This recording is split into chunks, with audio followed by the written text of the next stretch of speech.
hello, and welcome to the Building Excellence podcast, where this is all about inspiring growth and sharing positivity. My name is Dwayne Walker. This is my lovely wife. Please introduce yourself. Hi, I'm Devin Walker. And guys, we truly hope that this podcast inspires growth in one of six areas. We want you to build excellence in yourself.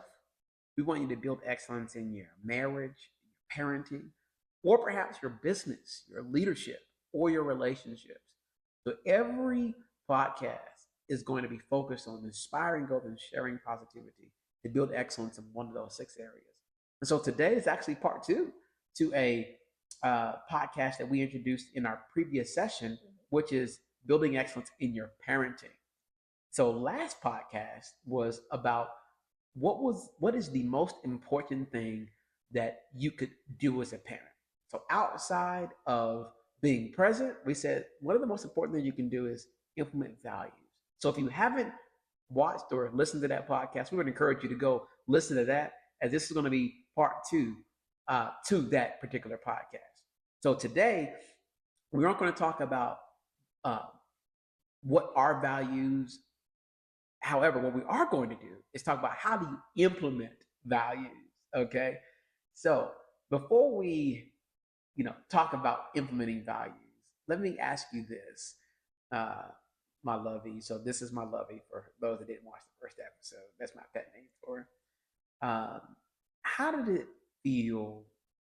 How did it make you feel whenever we first implemented values to our children? Say proud. I was happy. I come from at a point in time, a single mother home. And so I feel as though I'm on her shoulders. And so for us to, you know, seek wisdom and come up with values for our children that puts them on our shoulders, and it just, takes them to new heights. So good. One thing that we can say about our parents is that they did the best of what they had, and they did the best of what they knew. And now what we get to do is stand on their shoulders, and whatever we loved, we get to keep, and then add to anything that we didn't like, we can just take away. And we hope our children do the same thing. So anything they love about our parenting, we hope they continue doing it. Anything that they didn't like or any of our mistakes, we're like, don't repeat those, right? And so, with that said, we hope that implementing values makes you feel proud too. All right. So, how do we implement values? We wrote, we spent some time writing our notes down here because we wanted to make sure that we gave you specific steps on how to implement values. So, really, it's four things. So, the first thing you want to do is you want to introduce the values to your family. Okay. The second thing you want to do is memorize it. The third thing you want to do is review and post it. And the fourth thing you want to do is celebrate it. So let's kind of break each one of those down. So one question that I think is important that we answer is, at what ages do you start introducing values to your kids? But in order for us to answer that question, I think it's important that you understand the different, I would say, chapters or phases in a kid's life. And so childhood is broken up into three phases for us. There's a discipline stage, which is 0 to 5 years old. And then there's more of a value stage, okay, where they learn the values. And that's 6 through 9, all right? And then from 10 through the age of 19, really, now you're training in more to their coach, their guide, that ultimately ends up into a friendship, okay? So when do you implement values? You really want to start as soon as they can talk and as soon as they can understand what you're saying, all right? The latest that you want to implement them is at the age of 6. So that's your deadline to implement values, all right? So you want to introduce those values by the age of 6, okay? So that's when you introduce it. So let's talk about, how you introduce it. Some of the ways that we introduced our values was one, we just had conversations with the kids. We told them who we believe we are as a Walker family. We said, this is our standard, and here's why. And so it was more of a conversation. It wasn't us telling them, hey, you need to do this or hey, you need to do that. So let me give you an example. One of the values that we have is that walkers are leaders. And so we had to have a conversation about what's a leader and what's a follower. And we said, okay, everything is leading somewhere and the outcome is predictable. So if you're a follower, where would you end up if you followed everybody everywhere? And eventually the kids were like, well, we don't want to be a follower. Okay. Like, exactly. We want to be a leader. We want to set the standard. We want to set the tone. We want to set the direction, okay, for those that are around us. So that's an example. So introduce the values by explaining to your family and explaining to your children, here's who we are and here's why. And then also go through, here's what we're not and here's why. One of the things we talked about in episode 1 on parenting and the importance of values is if you don't set the standard, the world will set one for them. So it's so important that you introduce your values and you spend intentional time making sure that happens. So we did it before dinner, we did it before church or after church. Sunday was a great day for us because there wasn't a lot of hustle and bustle going on that day typically. So that's a good day and even way to introduce your values to your family. All right, so that's step 1. So step 2, it's important that we help them to memorize it. And Lovey, I loved a lot of the things that you did here. Like you leveraged a lot of special moments. You want to talk to us about some of the ways that you helped the kids memorize their values? I would just say taking them to school and picking them up from school. It's Not good. only do we communicate and speak about our values, but sprinkling a little affirmation on them, letting them know you are beautiful, you are a leader. Go out and be the head, not the tail.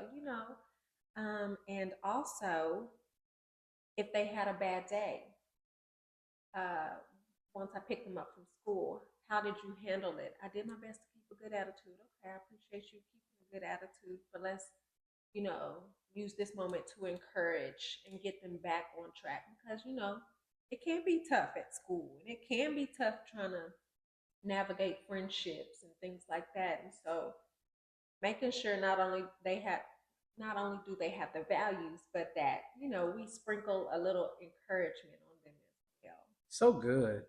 The the the importance of memorizing the values is if you don't remember who you are in moments of challenge, then you're going to be somebody you're not. Mm-hmm. Okay. So you can't be in a moment of challenge and you're like, oh, what am I?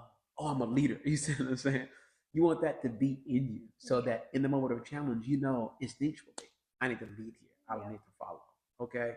And so some other things that we did that really helped them memorize is that we took intentional time at the dinner table to say, okay, what are our values again? So before we ate, everybody want to eat, right? What are our values again? We went through every child. We have 3, and we said, okay, what are our values? And they stumbled their way through it the first couple days. And honestly, I wasn't sure when they were going to memorize it. Like whenever we were first teaching them to memorize it, did you ever think they were going to learn it? I wouldn't say I didn't think that they were going to not learn it. I just didn't know how quick they would learn it. Totally. Example, DJ. He was the youngest one, and it would be in the form of like baby language. So, it was baby So talk. good, And so so good. that lets you know how young he was. The girls as well, but he's the last one, so I remember him more. But yeah. I wasn't sure when they were going to learn it either. But honestly, guys, it really took 2, 3 weeks max for them to memorize them, which was super cool. So the dinner table was the most effective. Yeah. They were everybody's awake and everybody's focused. They're ready to eat. And, we also did the bedtime. We had them review it at bedtime again. Lovey mentioned that she did it in car rides, and so I would say leveraging those things. And Yeah. then once everybody memorized it, like give them a reward in the back end of Mm-hmm. that. So we told them as soon as everybody memorizes it, we're about to all go have a sweet treat. And so everybody was motivated to want to learn it very quickly. And so by that second or third week, they all do it. All right, so what do we learn? So far, when it comes to um, implementing values, number one, it's important that you introduce it. Number two, it's important that you memorize it so you can know who you are in moments of challenge. All right. Now, number three, it's important that you review it and post it. Okay. One thing that you just learned from Devin was that she utilized car rides to review it. I guess let me give you this analogy. Like, have you ever memorized something but then never used it again or never reviewed it and forgot? I know I have. What do you think I'm thinking about? Spanish. Yeah, He used to be very 100%. fluent, and now he's not because he did not continue to use speaking in that language. So So good. Like, what good is memorizing something once and never reviewing it again? It's just yeah. you're going to forget it. So, anytime people are having a bad day, or anytime they're having a challenge in front of them, or at the start of every day, or the end of every day, review it, review it, review it. We also leveraged moments that were big to them to celebrate that they led through the values. Okay, like for instance, let me give you an example. So when they got baptized, and we gave the kids several things. What are some of the things we gave the kids? What are those Squishmallows, yeah. Squishmallows and blankets and their favorite sweet treats. They got a Bible, and they also received a frame, a very nice frame of all of our values. So, I mean, yeah. Absolutely. And they still have them to this To this day. day, what do they have them at? Dion has it on her desk in her room, and Desiree, she has it. She has a special space on a shelf where she has hers, and DJ, he has his as well, and it's next to on a shelf, like next to his basket that he received with all his goodies, footballs and things like that. So yeah, I mean they cherish those frames because of what's inside of it. Agreed. We would recommend that highly. Okay, so we actually created a very nice frame that has our values gotcha in them. And in fact, if you adopt gotcha as your family values, but you don't have to, like you can create your own. However, if you don't, like we have a lot of material. We have shirts. We have um, the the things that you can, the frames that you can post in their rooms as well. We have so many different types of merchandise that we've already created that you can easily have. So just FYI on that. We think that's a huge benefit and helps you to continue to reinforce uh, their values. It helps you to review them so they don't forget who they are. All right. All right. So once again, what did we learn? What we've learned is in order to implement values, you got to introduce it. Okay. Then after that, it's very important that after you introduce it, you have to create a moment to help them memorize it. All right. Moments of memorization. Then after that, it's important that you review it often so you don't forget what you memorized. Then lastly, it's so important that you celebrate what you won't repeat it. That's right. Okay. Uh, One thing as parents, it was huge for us to find this out, and I pray that it's just as huge for you. Okay. The celebration voice is actually stronger than the discipline voice. Okay. Everybody wants to be valued. Everybody wants to be celebrated. And it's so important that you celebrate more than you discipline. Okay, so nothing blesses us more than whenever our children are leading through our values and we get a chance to celebrate that. Don't miss those moments. Like, how does it make you feel whenever you've helped our children, you've taught them the values, and you know they were challenged by it? You know, they didn't get it the first time, they didn't get it the second time. But whenever they persevere and they finally get there, like, how does it make you feel?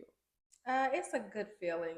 It really, really is. It's a happy moment where it's like, Mm.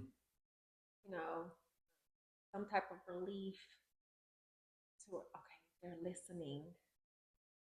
You know, it's just a very good feeling that you're pouring something good into your children, especially in a world that pours out nothing but meanness and evil, and so it's good to be a light and that they get a light at home. So it's rewarding. Agreed. It's so rewarding. I would even say, motivating on my end. It helps me to keep doing it because, and let's just be honest, like this stuff isn't easy. It's not. Um, It's not like we have all the time in the world to be intentionally putting these values into our children. But whenever we see them persevere, it's motivating. Like, okay, man, let's keep doing Yeah. this. All right. So rewarding it is so important. So let me give you some examples of what we did to reward. I didn't want to forget because I just wanted to spend some time writing down a list of some of the things that we did that we thought were most effective. At the top of our list was just literally tell them great job. Okay. So don't underestimate the power of this pure affirmation. Anytime your kids are leading in a way that honors your values, then tell them great job and they connect it to the value. It's going to bless them so much. Tell them you're behaving how of what our standard is. You're being exactly who we want you to be. That's exactly who walkers are. Okay, so please don't underestimate the power of affirmation. Another thing that we did, we created a point system that after the kids accumulated a certain amount of points through leading through our values anywhere, they can accumulate points by leading their values at home, in school, in their activities. After they got a certain amount of points, they got a sweet treat. And so it was motivating for them to continue to lead well. As a matter of fact, they could wait to come home with these little awards they got from school. Look. Look what I got for being awesome, for being a good leader, for being a good listener, for honoring authority. So that was really another thing that we connect things to, our values to, is allowance. So our kids, it's important they do their chores, but also they have to lead through our values in order for them to get an allowance as well. And the last thing that I'll say when it comes to rewards is kids are when they get a certain age, they're going to want more freedoms. They're going to want things that are more valuable. Okay, they're going to want more. I would say experiences, like where you allow them to experience some things they haven't experienced before. It's so important that all those things are connected to values. Okay, you don't just. It's not an entitlement. For example, cell phones. My lord, they're a blessing, but when it comes to parenting, they are a challenge. Okay, I'm just gonna be honest. Like I didn't want our kids to have a cell phone until they were around 16 because I just thought that that's when they would be mature enough to handle it. Right. But honestly, I ended up having to compromise. Uh, like I remember you telling me that it was better for you to have them. Matter of fact, you should tell us a little bit about that. Like you were like, man, babe, I think I prefer them to have a cell phone. Why was that the case? I was totally against cell phones before the age of 16, 17. Very dangerous. Yes. And so as they're getting older, they're in activities at school, they are in sports, and then school alone. So needing to locate your child, Hmm. um, all the many things Yeah. to keep in touch with them. But also making sure that we just don't give them a device that's going to harm them. You know, making sure the proper restrictions and security is on them. This is only to get in touch with busy children. It's good. So So good. yeah, so we needed to adjust our goal of a phone, which the goal was for you to have it when you're much older and you're mature enough for it. However, because they handled um, how they behaved and um, gave us peace of mind and security, they were able to get these things, this freedom, earlier than 16. Mm. So good. So one of the things that it was hard for me to compromise on, but I ended up having to, was literally my wife felt more secure and felt like the kids were safer by having a phone. So that was one compromise. Okay. But make no mistake, just because they had a phone didn't mean they had access to everything on the phone. And so everything on the phone was directly connected to how they led through the values. So the better they led through the values, the more access they had to the phone. So for instance, screen time, how long they could talk, who they could talk to, like all the apps they got. And not social media being one of the Oh, apps. and they still don't have social media to Still this don't day. have social media and won't. Yeah. I'm really against that. Yeah, agreed. Like that's something that we believe we got to introduce them to, and we will. And in fact, uh, it'd be sometime, between the ages of 13 and 15, I would imagine. We'll see uh, when that happens. But again, it's going to be highly determined on values because values produce trust. So whenever you trust them and whenever I trust them, then that's when that'll happen. So we do know it needs to happen before they get to college. And that's very important. They get Yes. introduced And I'm great with it being introduced. because they're going to have access then. And so if they're going to have access then, we want them to have enough years in our house to learn how to use it in a productive way. Okay. Um, so we'll see. I don't really have a defined age, but it's definitely built on trust and how they link to the values. So you can understand what we're saying when we say that access, opportunities, experience, things of value that happens based off of how you're leading through the values. Okay, so that's all. Cool. And so as we end today, I think it's important that we review what we just said are the ways that you implement the values. And then I want to end with one last question too that I think that many people would want to know. So how do you implement values? This is what we said. Number one, you got to introduce it. Number two, it's important that you help them to memorize it. Number three, it's important that you review it so they don't forget what they memorized. And number four, it's important that you celebrate what you want repeated. Okay, that's very important. That's the quote. Celebrate what you want repeated. And celebration voice, it's much larger, much louder than the discipline voice. So the last question that we can end on today is this. Okay. How should I respond when my child behaves in a way that's different than our values? Okay. So whenever our kids aren't behaving in our values, what is your knee-jerk response?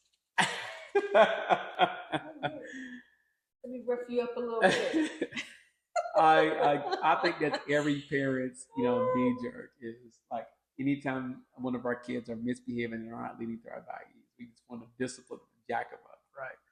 And so one of the things I just want to reiterate is this: it's very important to understand the three different stages of parenting. Okay, and at 0 to 5 years old, it's important to discipline during that phase. Okay, and then when they turn 6 to 9, now it's not as much discipline as they need to know what you stand for and why.